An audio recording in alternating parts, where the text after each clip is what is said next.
Salute and thank you, NERDSoul. Oh yeah, lay ill kid at OneYoungsta holding it down, bringing that street geek and NERDSoul. Like, comment, subscribe, hit the bell. Let's go, man. It is time. We got some Daredevil, Born Again.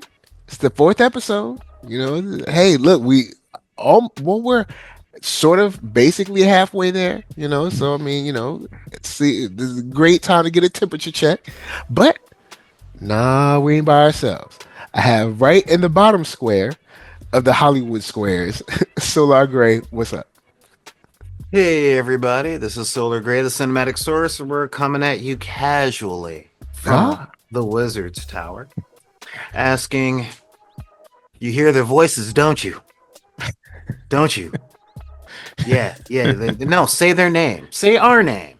Our name. Matter of fact, say his name, NERDSoul, and push that subscribe button too. Yes, push man, the button. Come on. You know, or in the words of John Bernthal.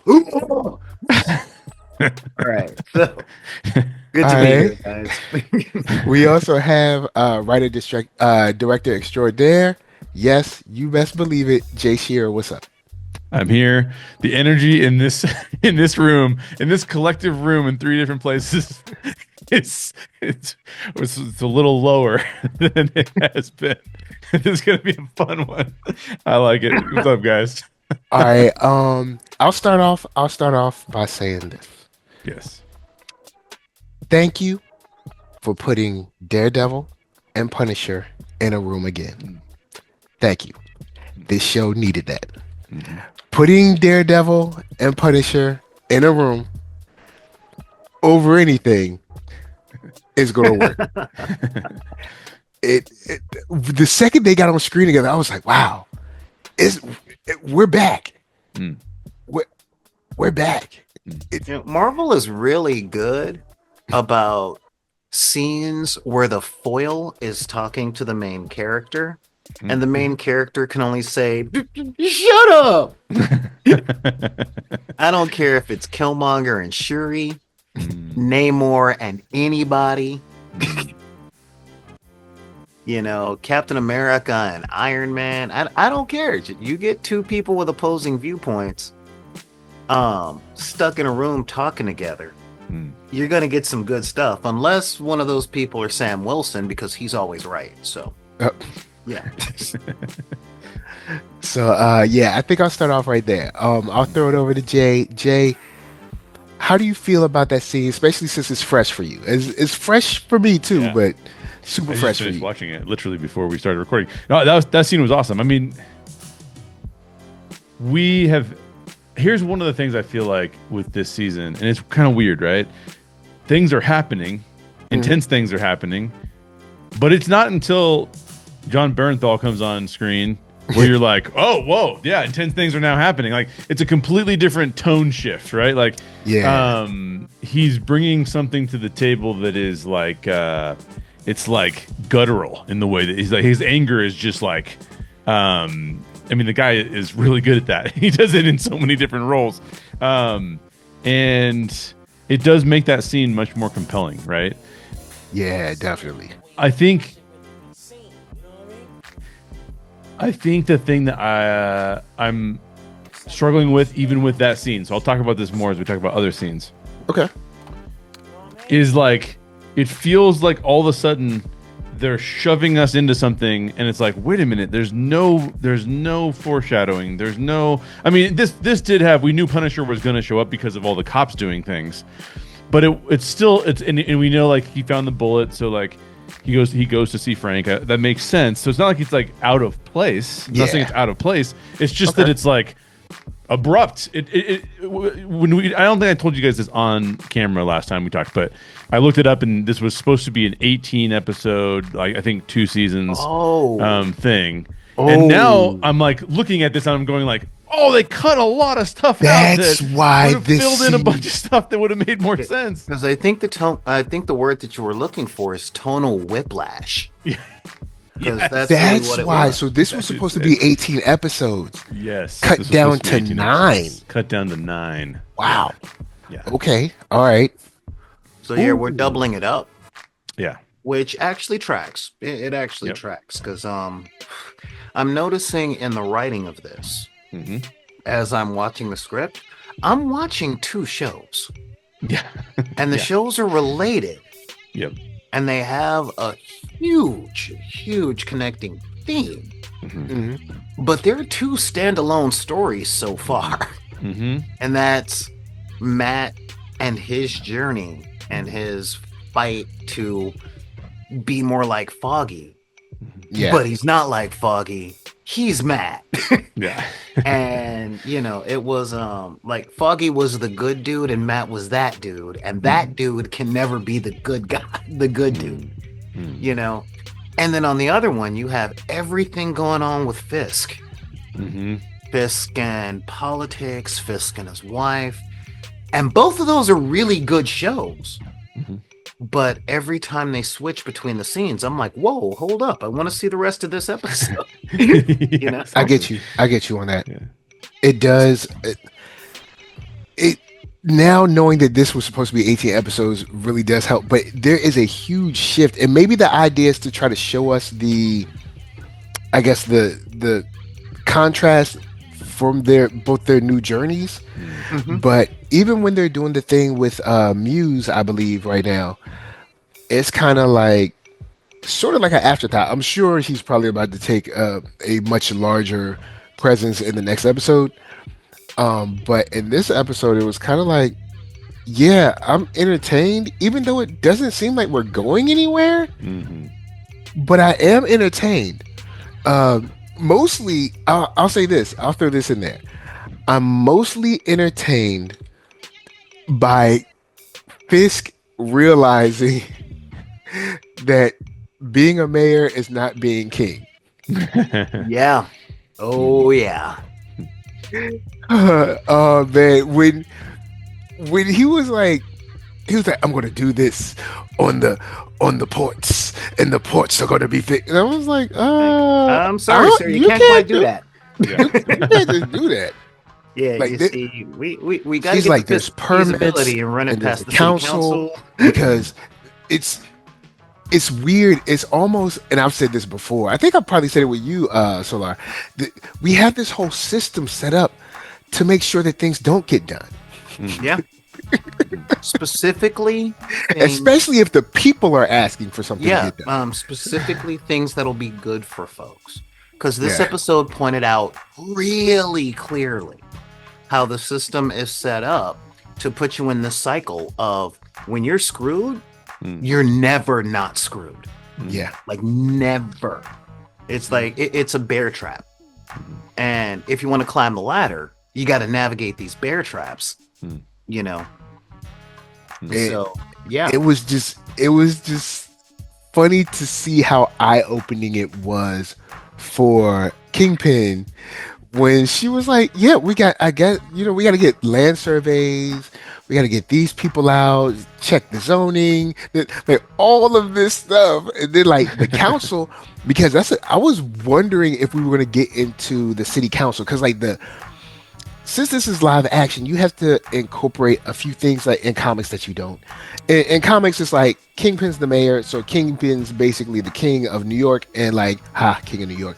But he's basically the king, and like he doesn't have to worry about anything. But in live action, it's like, well, no, there's a city council, and if the city council doesn't like you, they can make your whole tenure a living heck. Uh-huh. And basically, all you'll do is fight in city council meetings over and over the whole time. Nothing will get done, and nothing will change, and that'll be it. Yeah, and not just that his position is not the king, it's just the figurehead.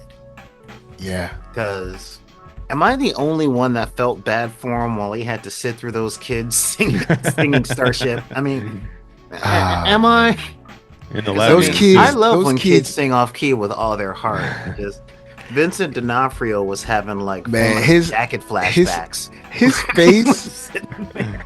his face, and I was like, nobody told you that this is what the job was?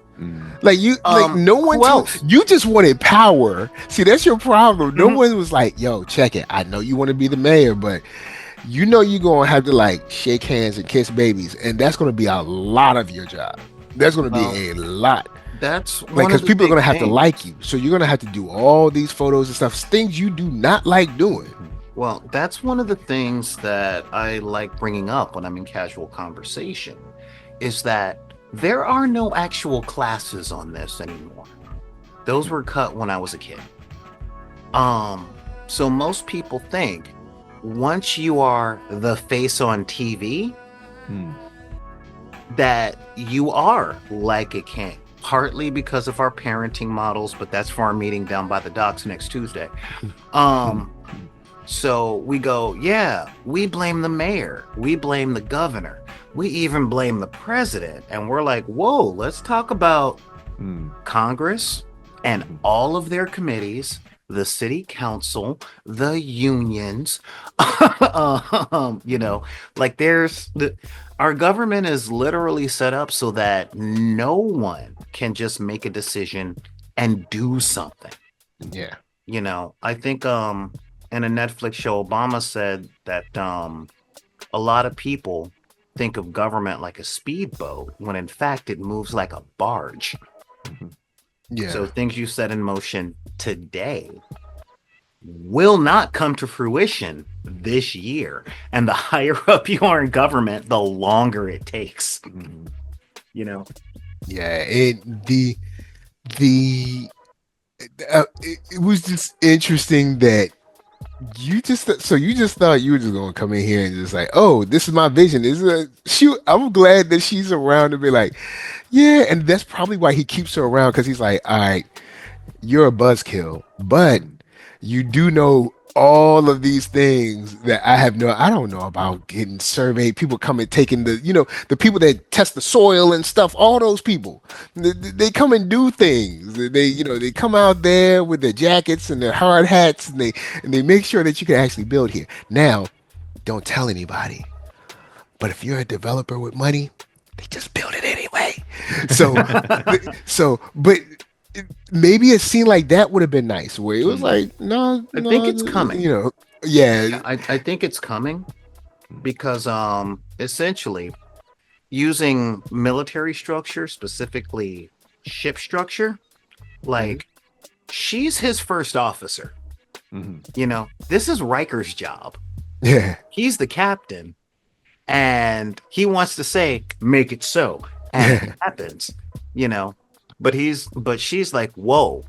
First, I got to talk to the crew, see if we got enough dilithium. Then I got to send a letter in the Starfleet to see if they're going to okay this. Or is this going to be a better to get forgiveness than permission kind of thing? And if it is going to be a forgiveness rather than permission kind of thing, then I got to make sure that our people in the press are set up to make you look good for it, so that they don't have the ammunition to tear you down, to make sure that when re-election season come up, we all still got jobs.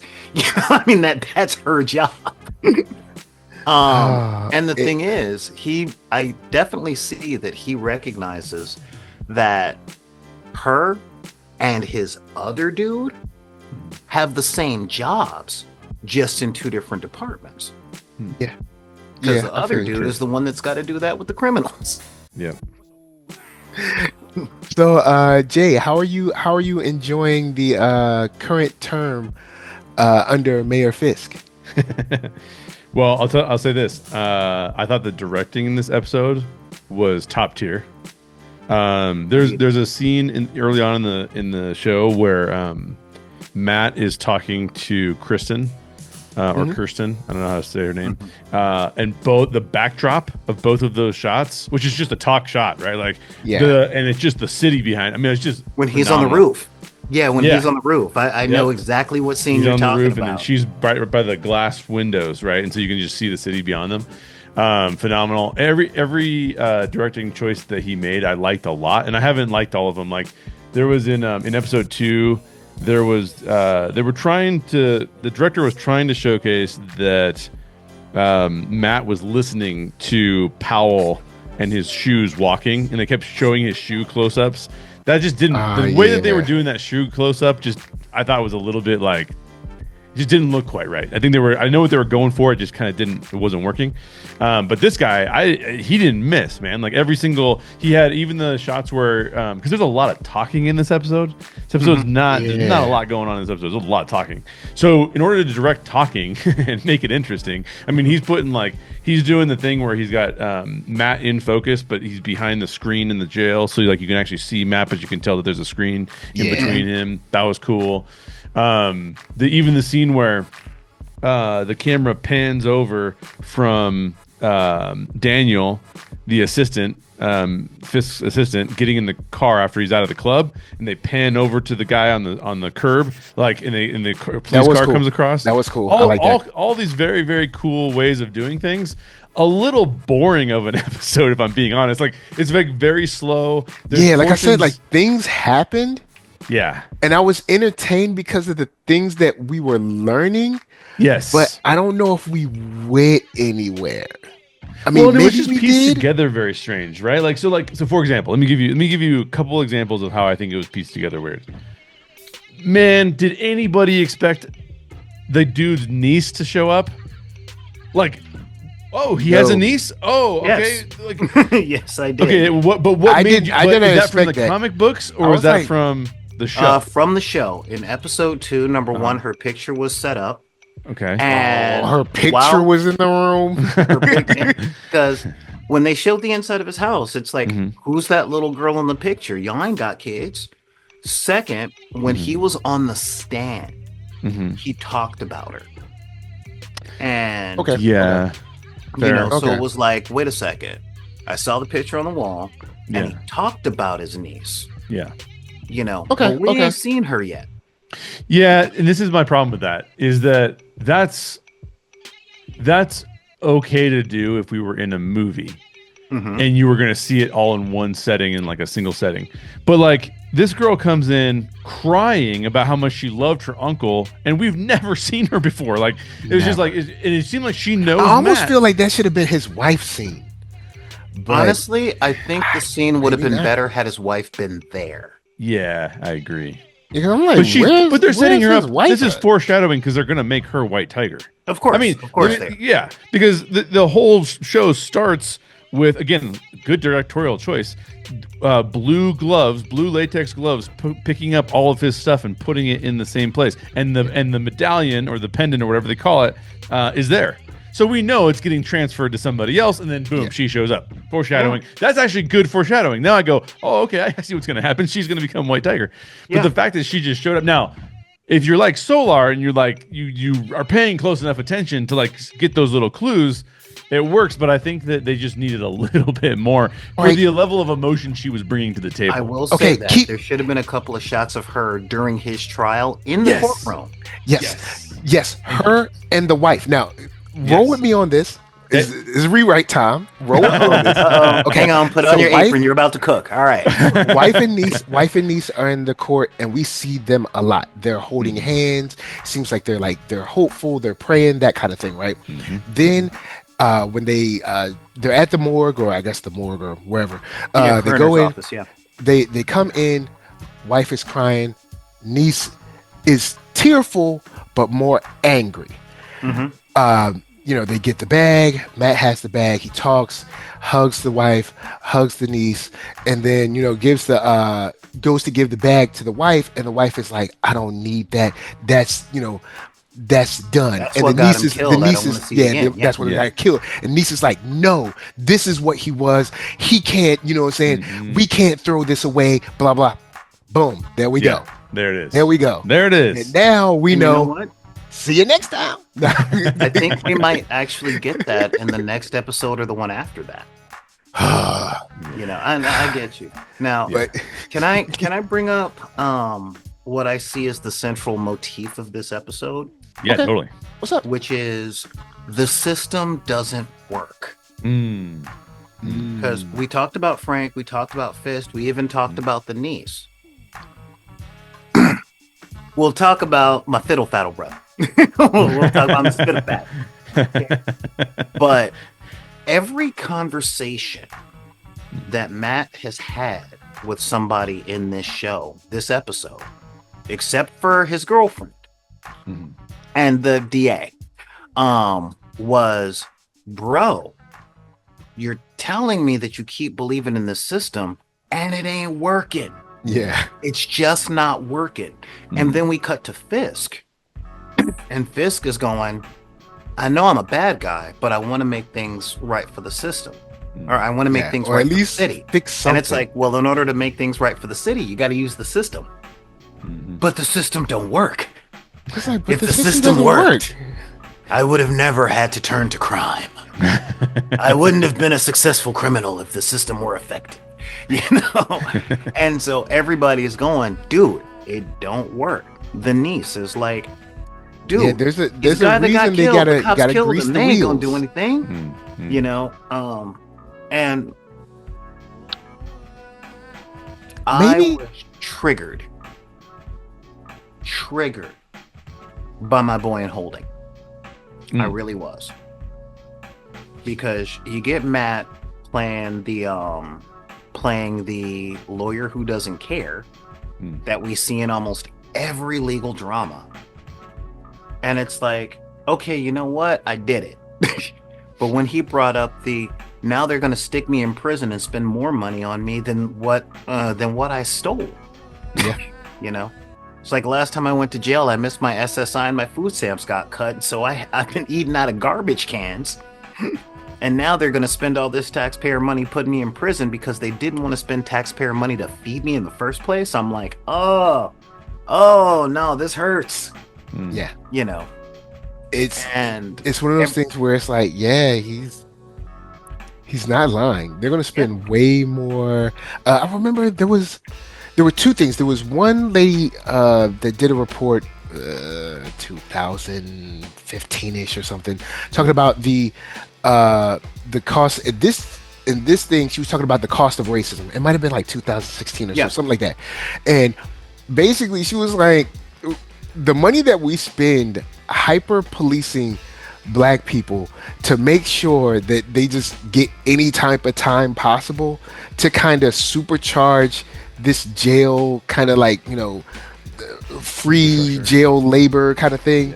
It actually costs cities and states way more than if they were to create a city program where like, hey, you just work for the city and they hired people. Like it costs more money to do, and like she broke it down, and I was just like, wow. I was like, yeah, I'm pretty sure. I was like, but you don't get the same outcomes.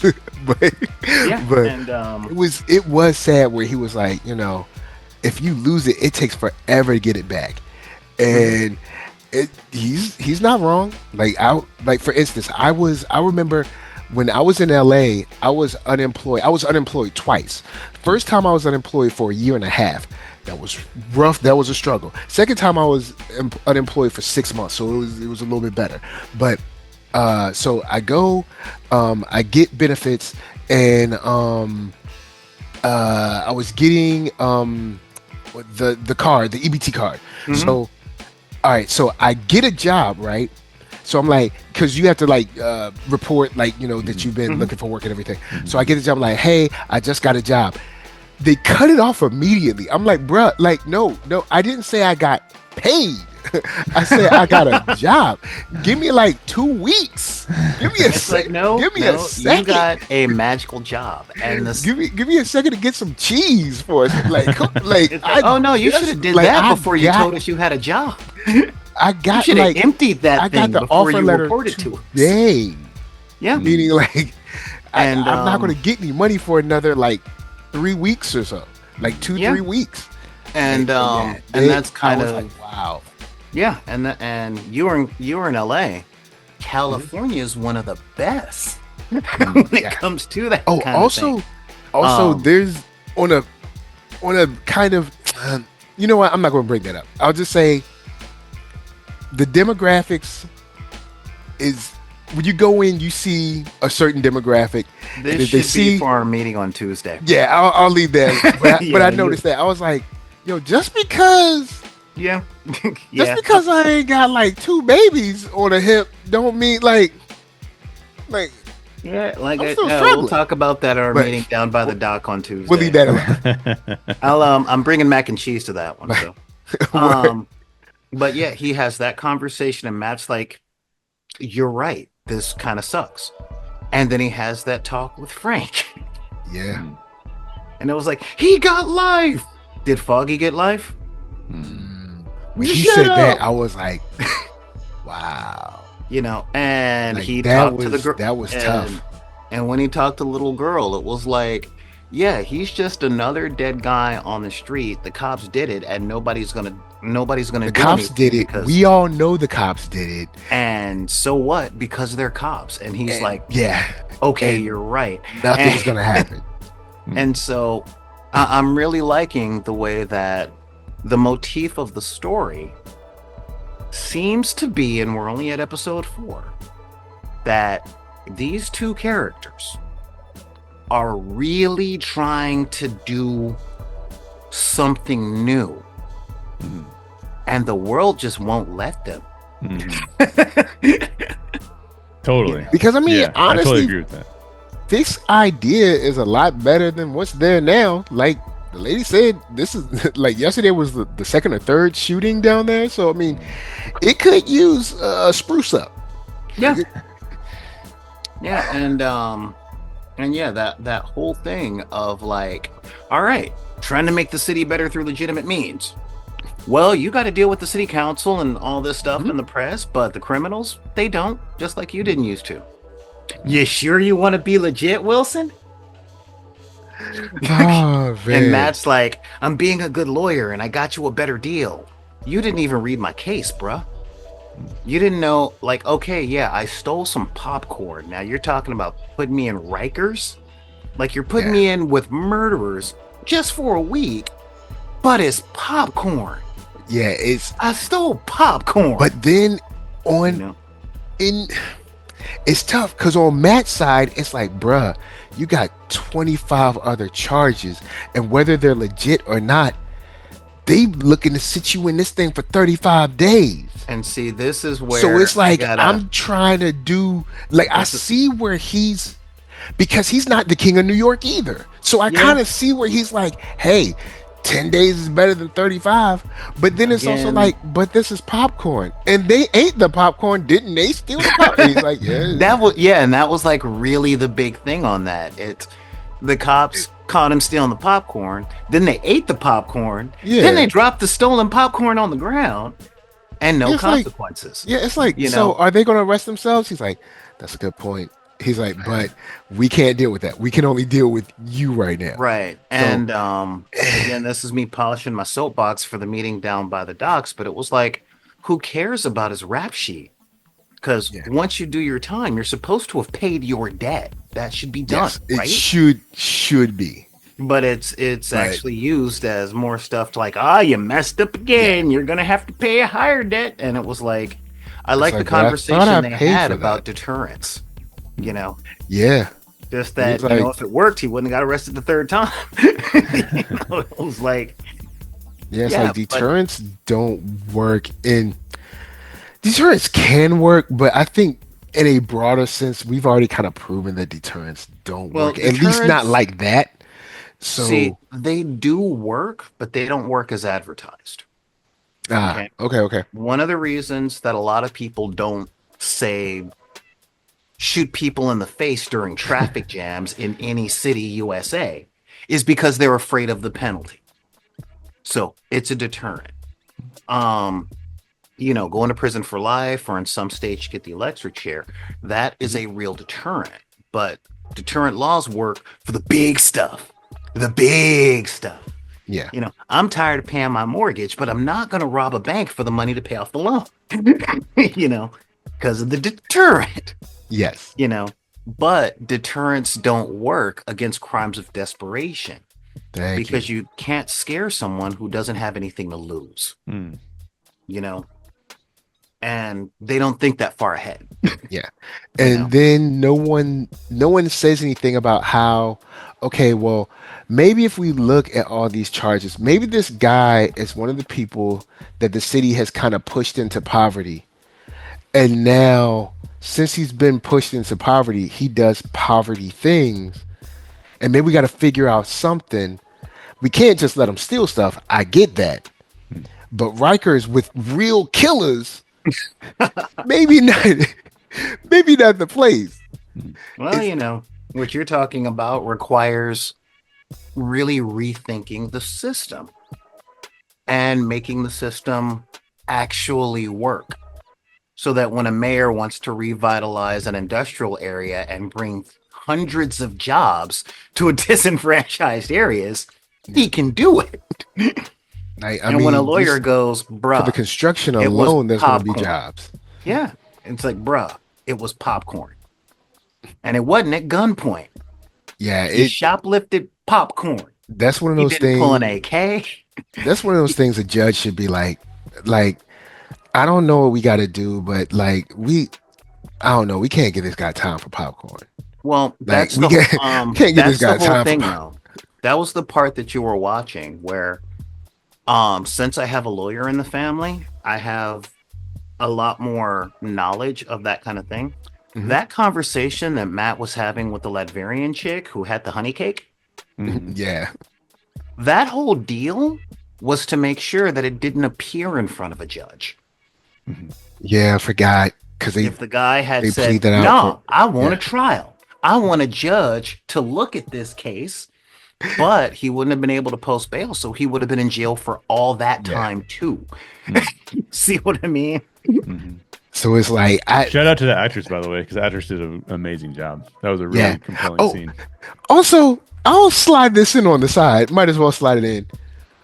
Was she trying to holler at Matt for a second? Yes. Yeah, for sure. Or he was at her. Either way, there was a little bit of. He was trying to see if he still got it. You know what I'm saying? No, like, that's just part of the whole negotiation thing. Exactly. It's that, hey, girl, how you doing, girl? You smell like honey cake. Now, how about giving my guy only like 2 days? I mean, he got him down to 7, which is awesome. But then it's like, it's popcorn.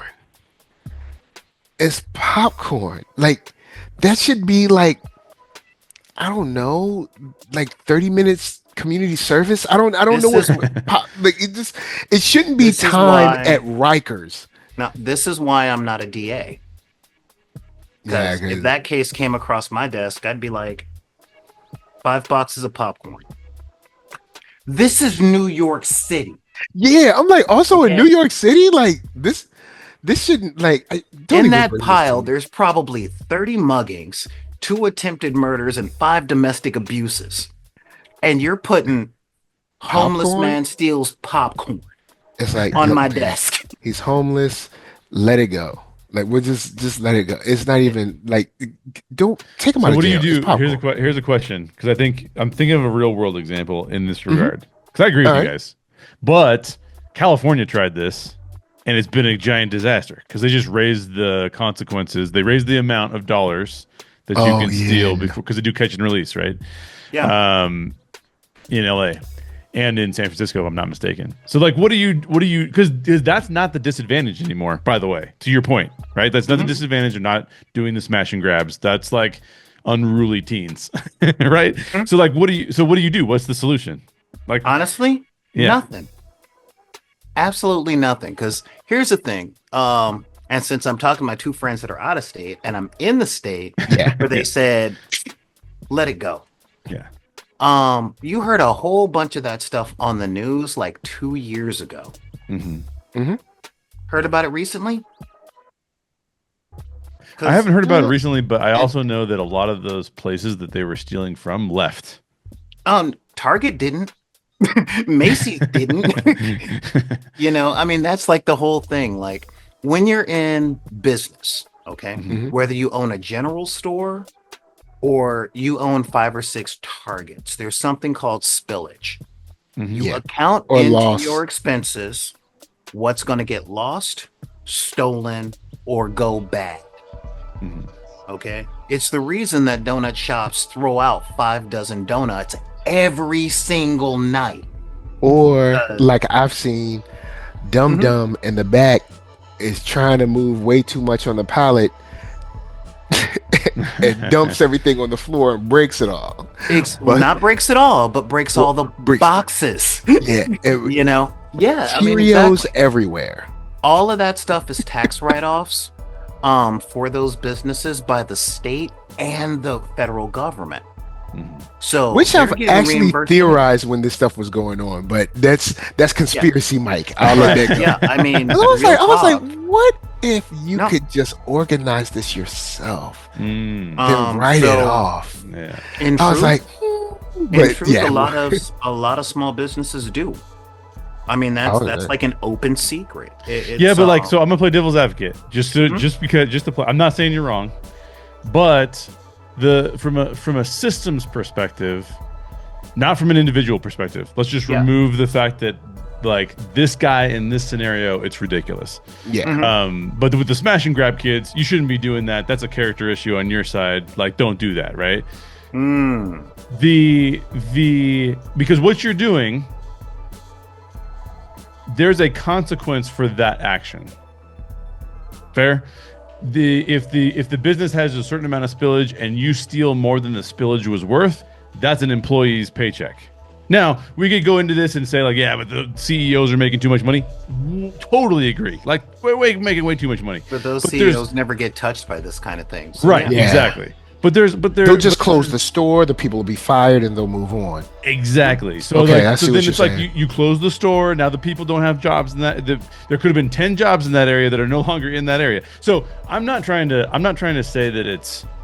I guess what I'm trying to say is I like the concept of the show because the show says there's not really any perfect system. They don't exist. No one's ever created one. Yeah. Right. Well, Because then also, I guess, like you say, with letting it go, for the most part, it's kind of cool. But what about the people that escalate? Then that could we'll be. see.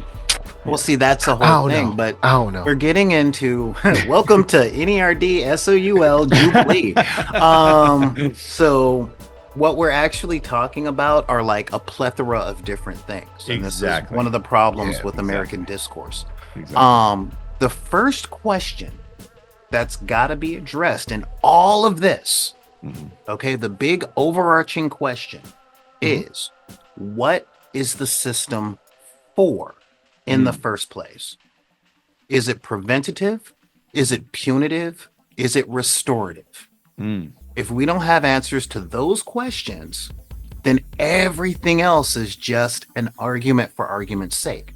Well, we Now- know what it is for now. Hmm? We know what it is for I'm now. just talking about in general, okay? Mm. Because people talk about like the whole deterrent method of law enforcement Yeah. falls under the premise of punitive, Yeah. Mhm. okay? It's about punishing the person who did it because they're bad people. The act informs a character judgment, and that requires punishment. Okay? So to do with the smash and grab kids, it's real simple. And I'm going old school, small town, Andy Griffith type stuff from a system point of view, Mhm. because I'm a restorative justice guy. Mhm. So kid smash and grab, all that stuff. Okay. Let's say we catch the kids. We don't send them to jail. Mhm. We give them community service at the store they stole from until they earn the value of what they stole. Yeah. Perfect. And I'm talking like management positions, so that they then can see the consequences of their actions. Because let's face it, everybody on this panel was a teenage boy.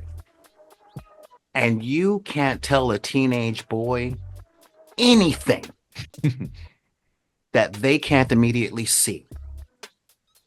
So when the teenagers doing the smash and grabs, you know, we know as grown men and fathers, hey, you doing that can put this guy out of business. It'll cost him his home. He won't be able to feed his kids. She won't be able to feed her kids.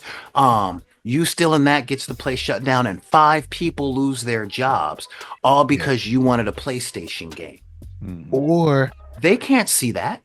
the guy behind the counter, even though he has insurance, is like, I'm not taking no chances. I got a gun behind the counter. Not all of y'all get shot, but some of y'all get shot. See, You know, we know. or like Yeah. there's all kind. But And see, when you're that age, you don't think about those things. And of it's course, the why only would reason you? the only reason I did is because I was the oldest, and kind of like the joke goes, the oldest child is like the default adult. So Yeah. since And it was I thought always about take those care of your things. little brother, watch your little brother, do this for your little brother, that's the only reason I had like slight foresight at that age Right. where I was like, yeah, I can't go, guys. I can't do And that. I learned You know, about that stuff by the store owners pulling guns on kids, Mm. you know. But most Americans don't have those experiences. You know, part of American culture is insulating your kid from everything that hurt you when you were young.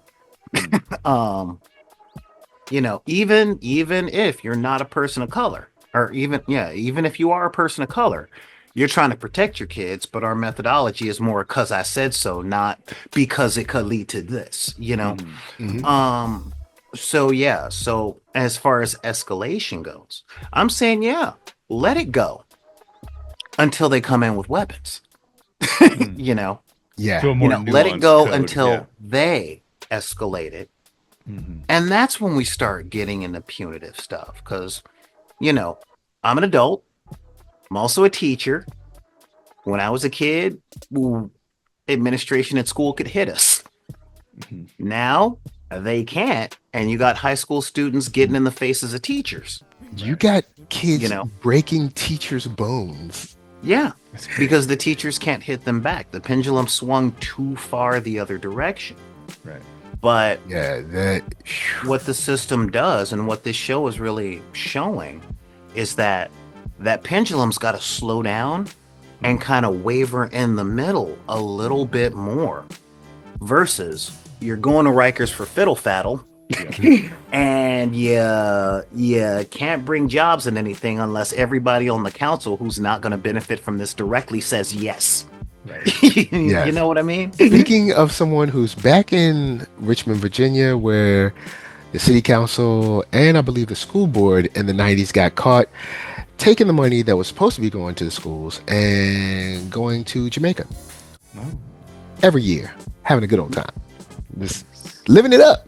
Just Lesson is go work for the schools. living it up. Then you're like, I wonder why the schools don't have the computers they need. Yeah. Because I think this show. How come my history book still has the Berlin Wall in it? Yeah. Irie man, I don't know, but you best get to reading. You know? I mean, That's awesome. One of the things that I think is interesting about the show too is that like it's starting to suggest that because the system is incorrect, that Matt is being tempted. What is Matt doing by going to Frank? He's not trying to figure anything out. He knows Frank didn't shoot the guy, right? So Matt is going to Frank because Matt wants Frank to go execute some justice on some police officers. Yes. Right? Matt is like, he's like, they're doing this Yeah. in your name. Because he Exactly. knows He knows. Frank is going to say, oh, no, they didn't. Yeah, And then- exactly. But he's like, Exactly. you here because you want permission. Yeah, Because you really want to go do it. exactly. well, yeah, it's Sure. very much the. So why are you telling me? Are you, you know what I do, and you're saying that I should do something? Yeah. Really, And dude? he's Yeah. already doing something because he has the investigation wall behind him, you know, with the little yarn with all the pictures, and you got the picture of the guy here, the picture in the newspaper. And What they didn't show was Charlie from Always investigating Sunny in like a little cage underneath the He's got him. He's got He's him caged definitely up. doing Yeah. something already because he's up super late at night. I know it's New York, but I don't care. He's still up way too late, and he's up way too late. He's got and scars on he his has face. Scars on his face, Yeah. and the investigation wall, plus a whole bunch of little random computer parts and stuff. He up to something. I don't know what I think he's he's doing. up. I mean, we know what his quest has always been is to take out the guys who killed his family. So he already I'm- did that. But see, he's succeeded. He's but my assumption is that there's other corruption going on that he's uncovered. That he's like, well, now it's a big web of people that I got to go after. So he did that, but Yeah, no, the Punisher's thing is the Punisher is really the dark side of Spider-Man Mm. because he Okay. showed up after the death of Gwen Stacy. And that was when Peter killed the Green Goblin. And he went to kill the Green Goblin, and then the Green Goblin killed himself. And he's like, I thought I'd feel better about this. Right. I don't. I guess I'm going to have to get over it. Where Frank is like, I thought I was going to feel better about it. I do, but I don't feel good. Let me just keep going. yeah. There's somebody else. There's somebody else. I hear Yes, my yes, son's yes. voice. Go get him. That's what I was. Yeah. That's what I was leading to. Because Yeah. there's somebody that he's trying to find. Like ultimately. Yeah. Oh no, he's trying to wipe everybody. And the Yeah. funny Like, thing is, that's his Frank- big thing is Frank be he'll chilling stop. sometimes. Yeah, he'll stop Like in when there's season no 3, more he violent was crime. what was it, season 2? I think season 2, he was actually chilling. He had solved the whole thing tried. of Yep. the Yeah. corruption with the death of his family. Yep. Was trying to chill. Yep. Then he saw the girl and the hitters coming after her, and then he's like, "All right, well, I guess I can't. I It's guess like the beginning of Shoot 'Em Up. I can't let her Yeah. die. So I guess Sitting on a bus stop, eating his carrot, minding his business, Yeah. and then the bleeding woman runs by, and 3 guys chasing her, and it's like, oh well, well, yeah, and like even I'm pretty So sure he's in the Unforgiven story arc, right? Huh? He's in the Unforgiven story arc, the Unforgiven the movie, where the guy's like, Yeah. I'm gonna go become a farmer, but I just happen to be real good at killing people, so I got to be pulled back into it. He's in Yeah, that. except just in happen to be Unforgiven, they really good. killed his family, and they gave the origin of the Punisher, Yeah, where exactly. it would be more like Unforgiven Part 2, Yeah, there you where go. Clint Eastwood is still out there. Yeah. doing- He's still like, mad. Well, I got revenge on the people that killed my family, and Yeah. well, there's other people out there that kill families too. exactly. Or in the My words work of isn't Wanda done. from the worst sequel in the MCU. But what if they get sick? I mean, seriously. Yeah. oh, this cold. So You can we you talk think that? about- Wait. So you think Doctor Strange is? I agree, it's not good. But you think it's worse than Thor: Love and Thunder? Yes, Oh, Ooh, man. well, I don't know Thor: I don't know Love if I and will Thunder there. was I will say awful. that because when you watch Thor: Love and Thunder, you know exactly who the audience is. Oh, so you already know it's bad. So what you're saying? No. I'm sorry, man. I'm not saying I already know it's bad. I already knew it wasn't written for me. Okay. Thor: Love and Thunder was fine for teenage girls and little girls, and that's who it was written for. like that. And Oh, man. just like the Marvels was written for young girls. But I now, actually I- like the Marvels. I way enjoyed the more Marvels a than- lot more yeah, than I Marvels enjoyed way Thor: more Love than and Love Thunder. and Thunder. Yeah. But I didn't enjoy Multiverse of Madness because of a plethora of reasons. And this is coming from the dude that wanted to. I'm like, Doctor Strange is getting another movie? Yeah, let's do the more magic and sparkly Marvel circles and what am I Sparkly watching? Marvel circles. And then when you find out that Sam Raimi and his crew couldn't even talk to the crew of WandaVision. Oh, really? Yeah. Wow. Yeah, everything was segregated. So they couldn't talk to the WandaVision people. Why do studios handicap people? Like, I wonder if it's a test to be like, can they still make it good if we At don't the let them do time- this? At the time, Marvel was more about quantity than quality. Yeah. And they're like, we it don't was got time being for that. filmed while WandaVision was in syndication. So Yeah. if they watched the show on Disney Plus when they got home at night, they couldn't rewrite the movie and reshoot. Yeah. They should. And they had to do some of that anyways, because remember, Bruce Campbell came out and said that he's like, I don't even know what movie I'm in because I've Yeah. done like 3 different. But it's one scenes. thing to do a couple of reshoots to bring in your stable friend, Yeah. and a whole nother thing to change up the plot because half of the movie or half of the character development of the antagonist was already covered in the TV show that just ended Yeah. last week. Not last week. Dudes, again, Multiverse of Madness was being filmed while WandaVision was being screened. Yeah. So Yeah.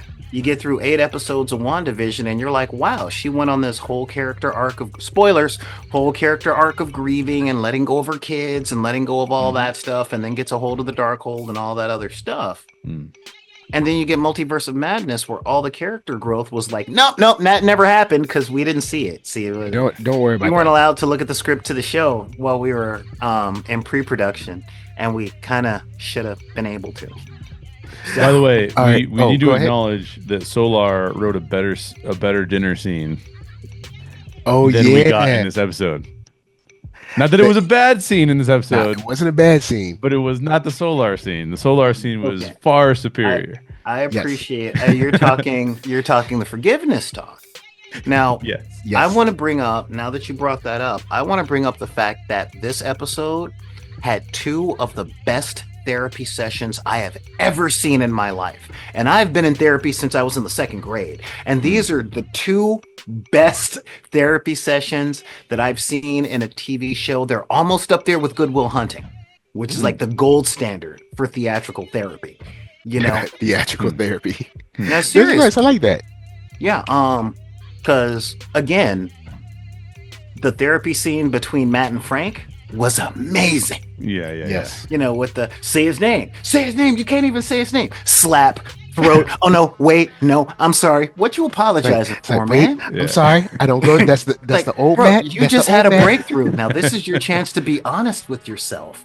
Yeah. You see how much we've grown? Now our time is up. I'll see you next week. I got to go shoot some bad guys. That's pretty much how that scene could have ended, and I would have been just as happy. Yeah. But the marriage therapy, the marriage therapy between Wilson and Vanessa, and about how, you know, when he left, he hit on some of her daddy issues that she never told him about. Yeah, because his face was like Like, what? I never Whoa. heard this. Well, you saw in his face, because Vincent D'Onofrio is what an actor is supposed to be. Everything in his face had said, if I had known that my actions would have affected you that way, I would not have done them. I would have stayed right here, or you would have come with me. But if I'd known you had those kind of separation issues, girl, I would have sold you to me. You know? Yeah, it definitely did a lot for my understanding of his character. Just that face change. I also did like I had a talk with him. Oh yeah. I'm And sure it's you like, did. and has I'm anybody sure had it a was talk with him spirited since? talk. And they're both like, no. Where's he at? I couldn't tell you. My wife And brought this I up gotta as we were say, watching it. Oh, go ahead. that was straight up smooth Kingpin too. Where it was like, no, I didn't do anything violent to the guy. I had a talk with him and I explained to him, and he just laid out everything he felt. And it was like, it gave this little thing of, you know, if I was sleeping with a dude's wife and he told me that, I couldn't do it no more. Like, I'm like, bruh, nah, okay, Man. dude, I get it. Y'all need to work your stuff out, but that's between y'all. I'm gone. I'm gone. Y'all work your stuff out, because you love that woman 3,000 and I didn't know. So I'm gonna get out of here because she don't love me. I'm just fun. So y'all work your stuff out, see what's going on. Now You know, I he's- can see that. Now he's got a front row seat to whiskey dinner. And now we know why in episodes 2 and 3 his knuckles were always bloody. Because we're kind of going, what are you hitting, dude? Like, you're not doing anything. We don't see Fisk like But, going I off mean, on a bag or something. Do we consider this growth? Honestly, He's not dead.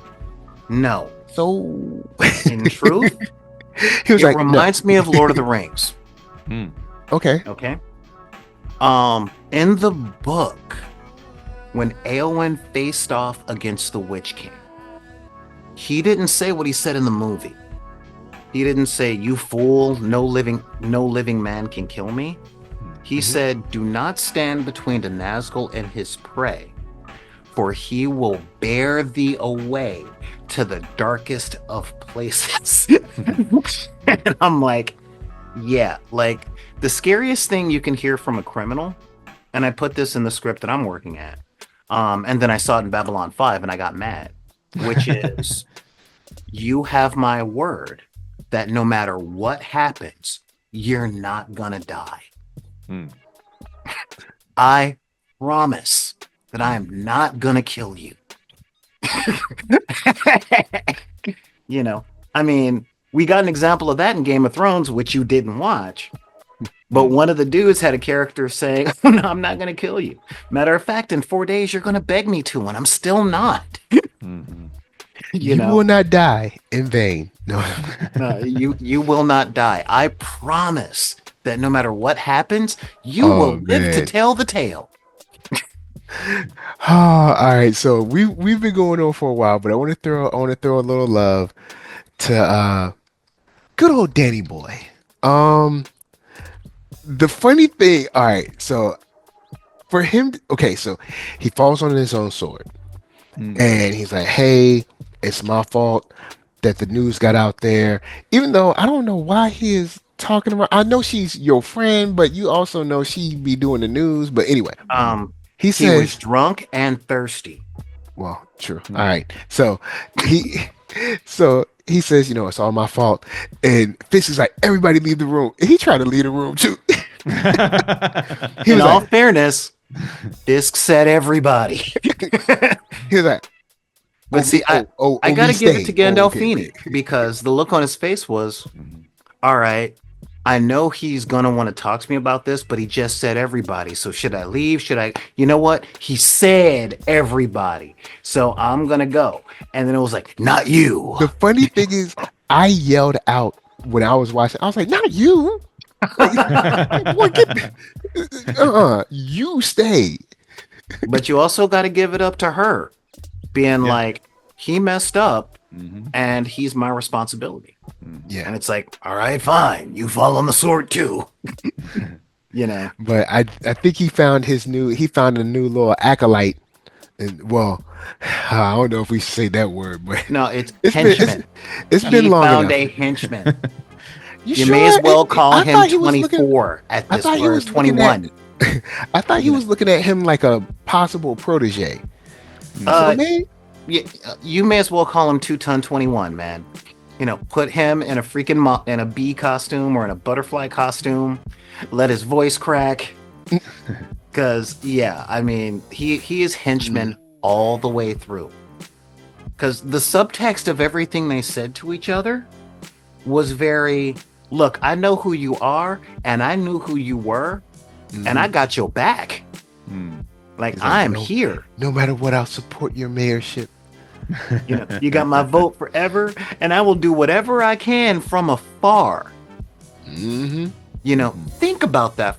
You're telling a former criminal king that even if he sends you away, you'll do whatever you can do in the shadows. Which means if you send me away and somebody's talking crap about you on the news, they're going to turn up dead. You know, he pretty much volunteered himself to be a henchman. You know, because he's a true believer in the cult of personality. You know? Definitely. I'd agree. He's definitely a true believer. The thing that got me was you can fire me or punish me. You don't say both those things. When you say, look, I'll take my punishment, that generally means, but I'm pretty sure I'm still going to have a job. You know, but you can fire me or punish me. Like, I know who you are. So I messed up. I let it go. I know snitches get stitches, so let me know what ditch I need to lay down in. You know? That's pretty much what he was saying. And it's like, if you're gonna behead me with a car door, I'll meet you in the parking lot, sir. You know, that's kind of what I got. I'll do what I can, sir. You know, I have a question for you guys because we talked about this last week, and now I'm rethinking. I actually don't know how to answer this question anymore. What do you think? What do you think Vanessa's end game is here?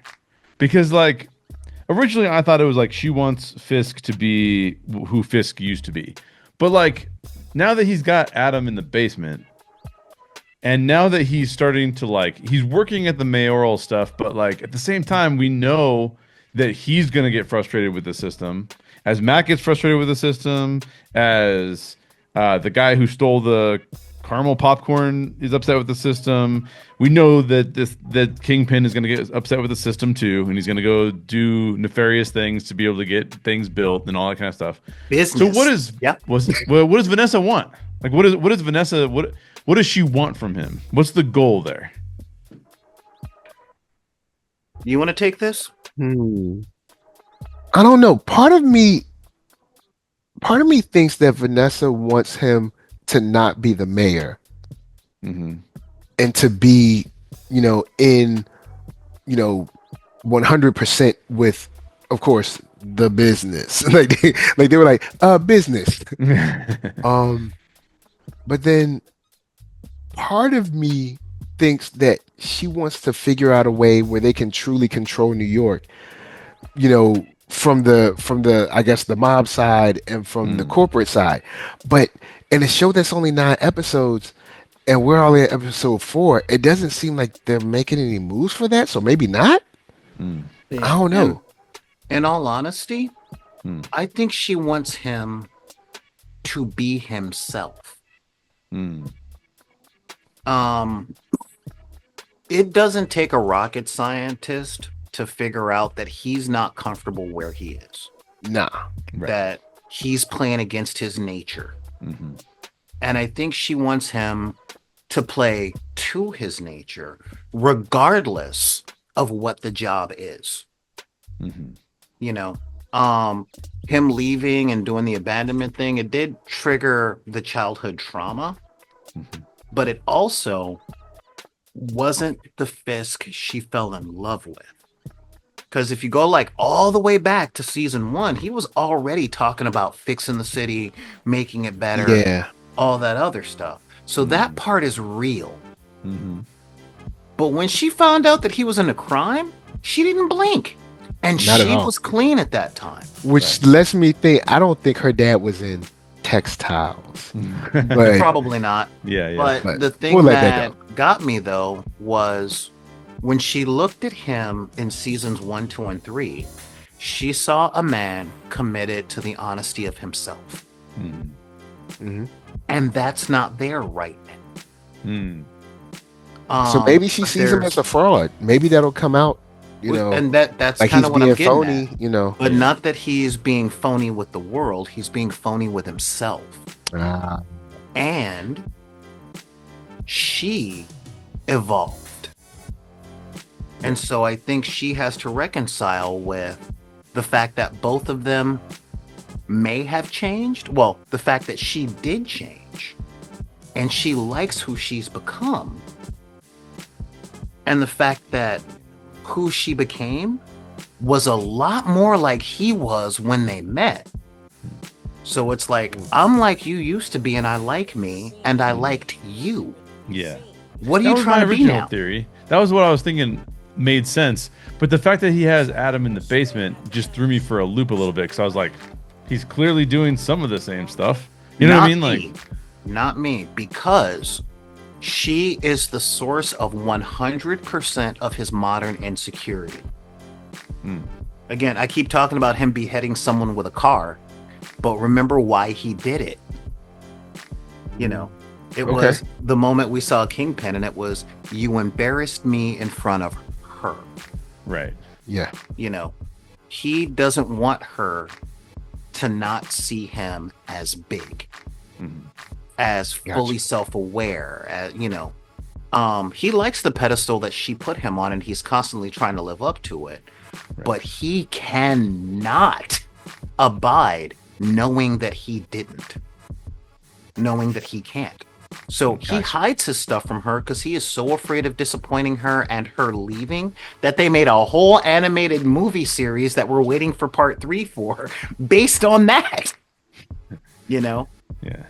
So I think Alright, him having dude in the basement, I think he's keeping it secret because he doesn't want to disappoint her. He's trying to be what he believes is a better man, and blind to the fact that she doesn't want a better man, she wants him. Right. you know. Gotcha. All right, gotcha. So that's what I think. What I think she wants is for them to be the power couple that they're supposed to be, and he ain't carrying his weight right now. You know.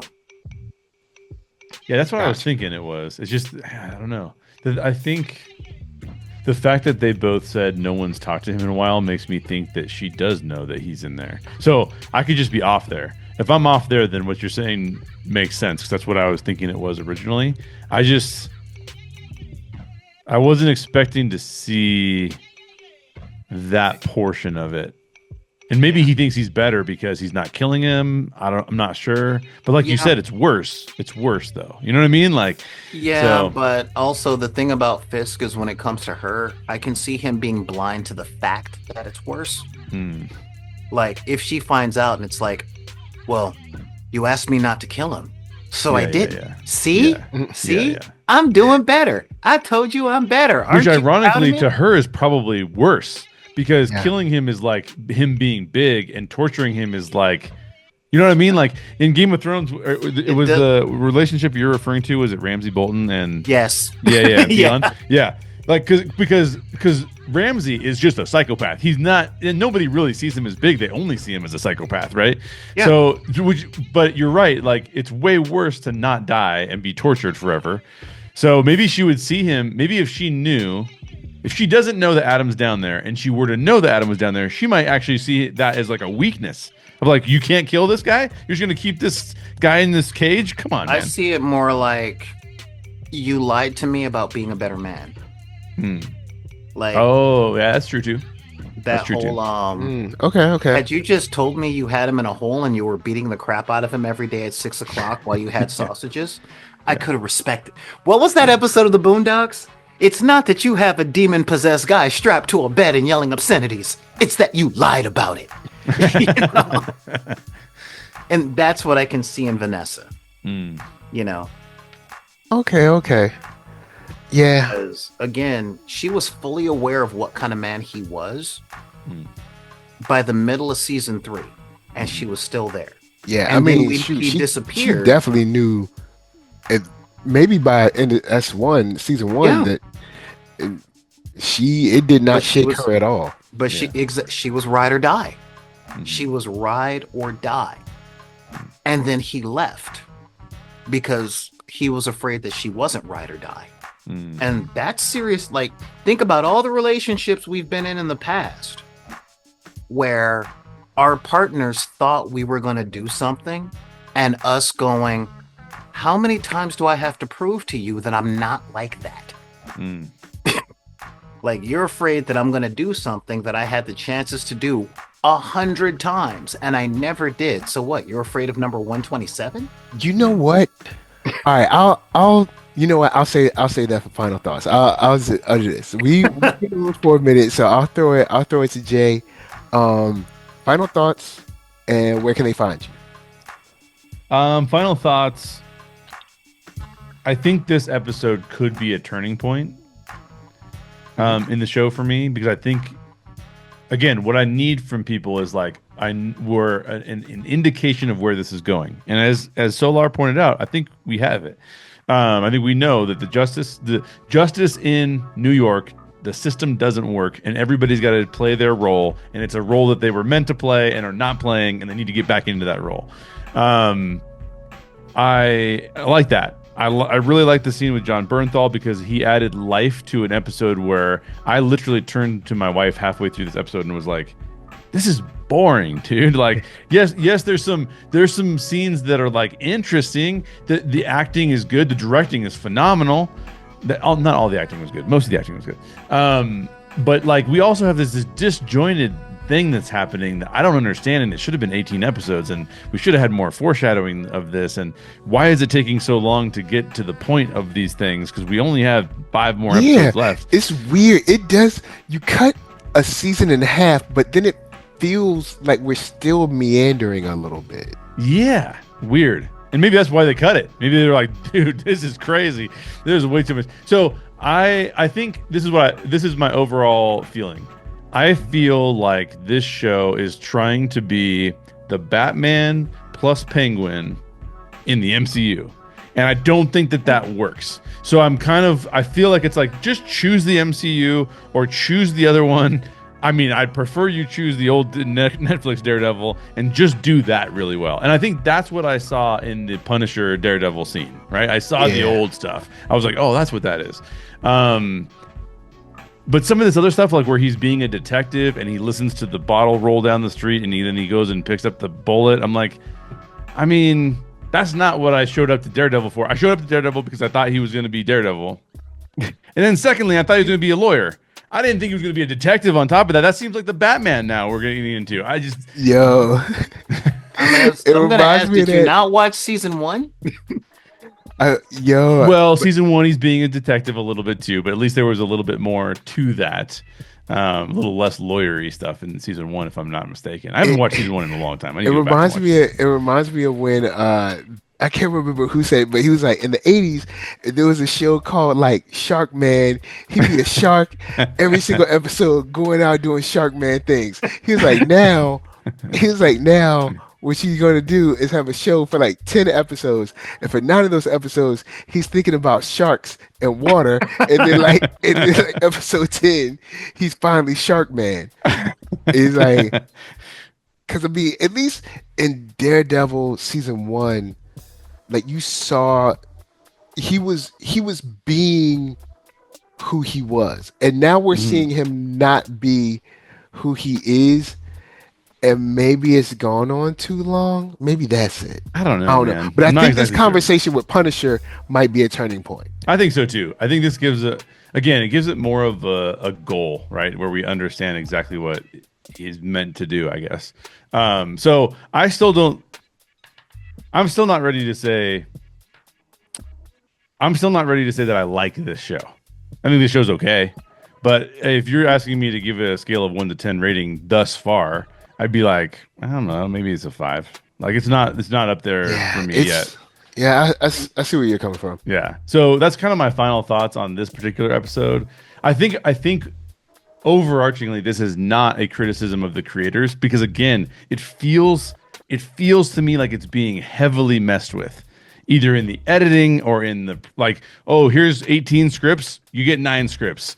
Bundle them all together and give me the same show. Whatever's happening, it's not the creator's fault at all. It just feels like it's corporate-y studio stuff that's happening here that doesn't make sense. Yeah, because I can understand. You can definitely see the conversations of, oh no, I know that's what you did at Netflix, but this is Disney. We don't do that here. Exactly. And can you please add a CG Daredevil? Because that's what we do here. We just don't do it that well anymore. Anyways, so I'm still. This episode was a little bit of a turning point for me because even though I don't love the show, I'm like, oh, I think this show could go somewhere that I would really like. So I'm still in. I'm still going to finish it. I still think it's worth watching, but it's been a little bit rougher than I was hoping for. And maybe it's just I have too high of expectations. But yeah, it's not quite what I was hoping for so far. And you can find me at How Stories Work with Jay Shear, usually where I'm trying to break down how somebody did something real well, and I want to copy them, whether it's writing, storytelling, or directing. That's what you can find over at How Stories Work with Jay Shear. All right, Stolar, final thoughts? Where can they find you? So my final thoughts on this is, believe it or not, this is my favorite episode of the season so far. Mm-hmm. Okay. I'm finally seeing the buds pop up out of the dirt. You know, they were planting a lot of seeds.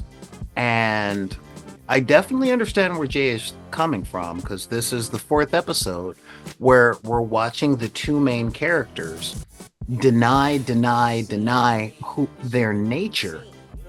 And that old parable of the man on the roof and the flood, you know, where he's on the roof and somebody comes along and says, hey, the whole thing is flooding, come on down, get in my truck, we'll get to safety. And he's like, nah, God will save me.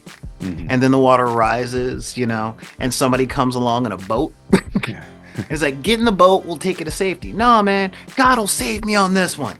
You know, and then the water rises Mhm. and he's swimming and hypothermia is starting to set in and a helicopter comes along and he's like, and they're like, just grab the ladder, we'll take you to safety. And he's like, no, God's gonna save me.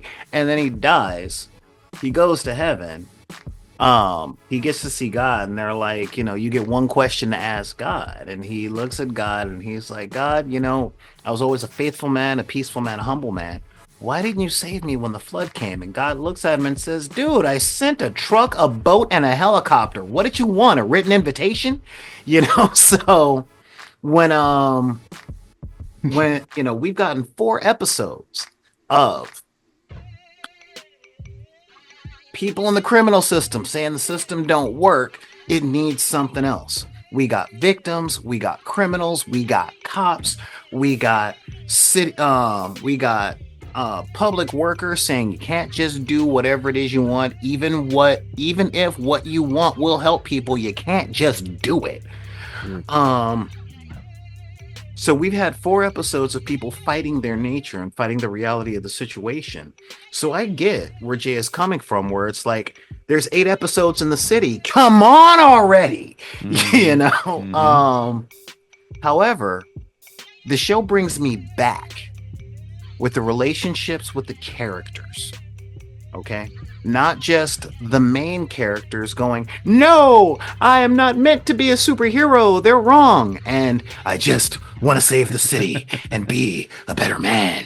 But we've got everybody around them going, man, things are messed up. Yeah, things were actually, I kind of understand why Spider-Man's out there. Yeah, I mean, too bad Spider-Man don't come to this neighborhood. Hint, hint, nudge, nudge. What's going on, blind guy in the red glasses? Man, White Tiger was really a boon to the neighborhood. Someone should do something about that. And we finally, in the episode, with Matt going, all right, fine, let me just see if I'm still good with a chain,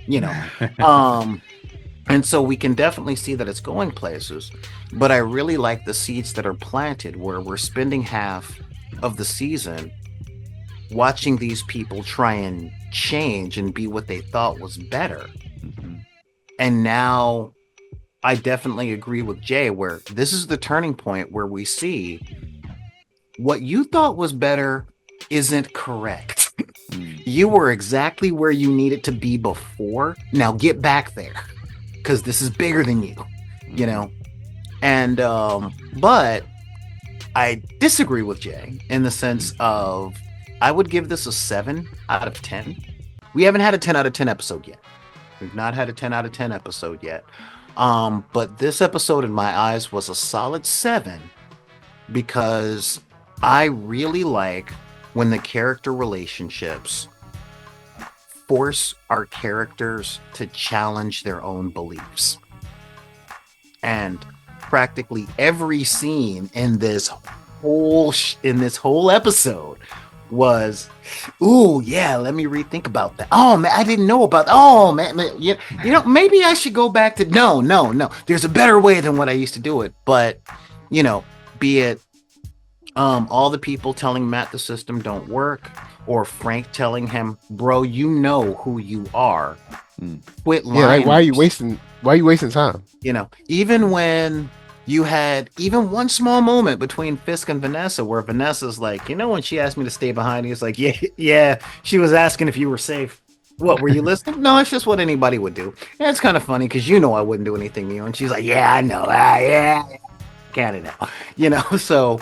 Like, but I gotta ask.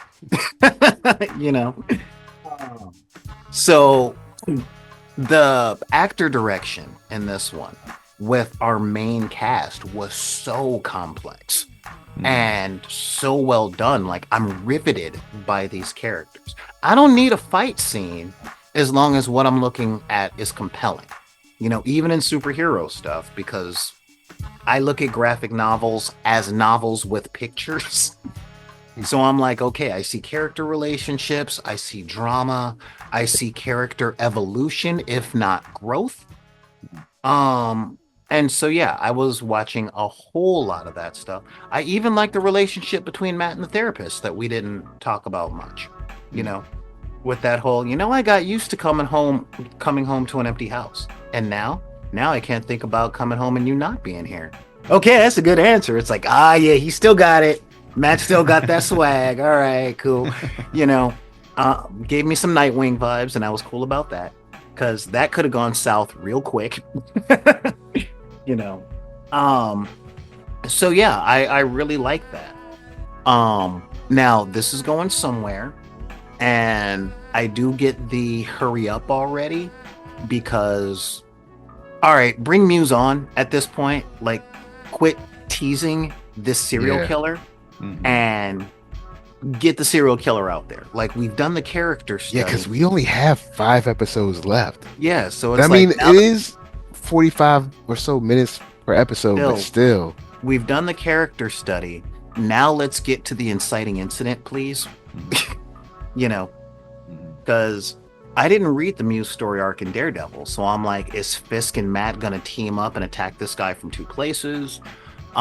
Is Matt gonna take the blame? Are we leading into the Daredevil No More story arc? I don't know where we're going, but we could go to all those places. So, like, look, you had my curiosity when you said you were bringing it over to Disney Plus.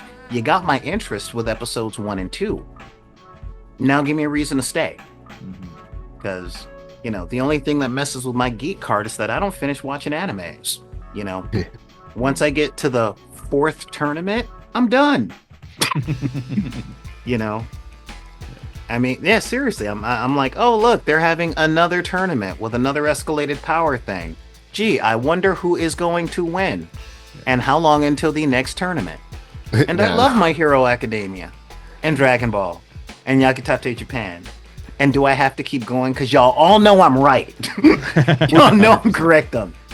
So not with My Hero. I'll give My Hero some love. They had 2 tournaments, but then the bad guys kind of crashed them, and now they're only approaching their 3rd tournament. So I'm still watching it. But right after that 4th one, I'm out. If the show is still going and there's been 4 tournaments, I'm gone. I'm like, you know what? We know where this is going. But y'all can reach me at twitch.tv/bid_p and at the Solar Gray YouTube channel. All right. On my end, final thoughts. If this is all that Punisher does in the show, he's definitely done enough as far as like that actor is concerned. Ooh, like okay. he gave his all in that scene. Like that scene with them two. Wow, when these two get together, it's awesome. Do I hope I see him more? Yes, but if we don't get any more, I'm like, look, he made his mark. But yeah, He's getting a special. So we'll see. I hope it's good. Because Marvel, you're still on a roller coaster. Let's get. But final thoughts. Punisher is great in this. I like the back and forth with him and Matt. It is time for Matt to go on and put the suit back on. I still like the way that Frank refers to him. Jumping Red? around in a Halloween costume. Thank you for your service. Like, so it's funny. I don't think that was in the script. I think that was just John Bernthal being John Bernthal. But, yeah, seriously. But I do think that Punisher believes that there's something good about Daredevil. I don't think he'd be trying to push him to get back in if he didn't. So there is definitely a respect thing there.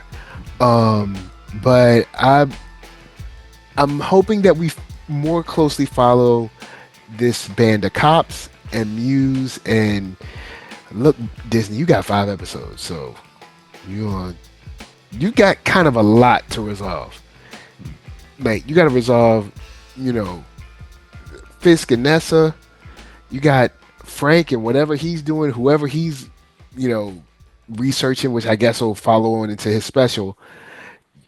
Daredevil has to actually get into the suit. Unless you want him to wear the hand ropes, I'm down with that too. But you have a When he went to lot that of roof, he's got way too many masks. Yeah. Wait. You know Like- what? I don't need any of these 5. I'll put on my Kmart costume. man. We'll call it a tribute to White Tiger. Take it back to the do rag and just the black tee. Just the black tee with the roped hands. All you need is these. So, but with that, I'm here. You guys are keeping me entertained enough, but I think it's time for y'all to. It's time to make a Daredevil show. Like, come on. We've been watching Matt Murdock, and I understand. It's time to get a Daredevil show. All right. The show isn't called Matt Murdock. Oh man. But with that said, NERDSoul, Facebook, Instagram, Twitter, TikTok, podcast, all that jazz, Blue Sky, whatever. Until the next time that you make a huge mistake giving all the information and spilling all the beans to the cutie just because you're a little bit drunk, we're just saying peace. Later, guys.